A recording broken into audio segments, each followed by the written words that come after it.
Good afternoon, ladies and gentlemen, and thank you for joining us. This morning, shortly before 11 o'clock, an active duty soldier assigned to Fort Stewart, Georgia, shot and wounded 5 of his fellow soldiers here on Fort Stewart.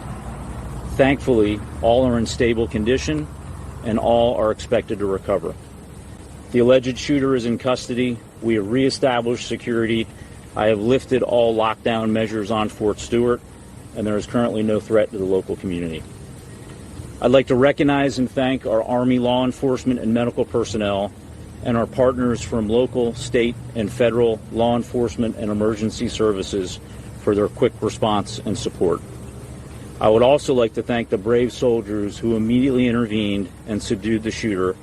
These soldiers, without a doubt, prevented further casualties. Our wounded soldiers were initially evacuated to Wynn Army Community Hospital right here on Fort Stewart. All arrived in stable condition, and 3 of the 5 required surgical intervention.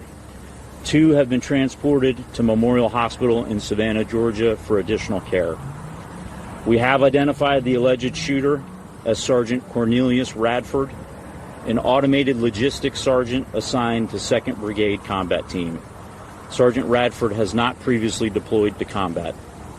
Sergeant Radford has been interviewed by the Army Criminal Investigation Division and is currently in pretrial confinement, awaiting a charging decision by the Office of the Special Trial Counsel. Right now, our primary focus is first on caring for our injured soldiers and their families, and also supporting the soldiers of the Spartan Brigade. All of the families of the victims have been notified, and we're wrapping our arms around them and ensuring we provide them all the support that we can. Before I take questions, I want to remind you that this is an ongoing investigation and we're still gathering questions.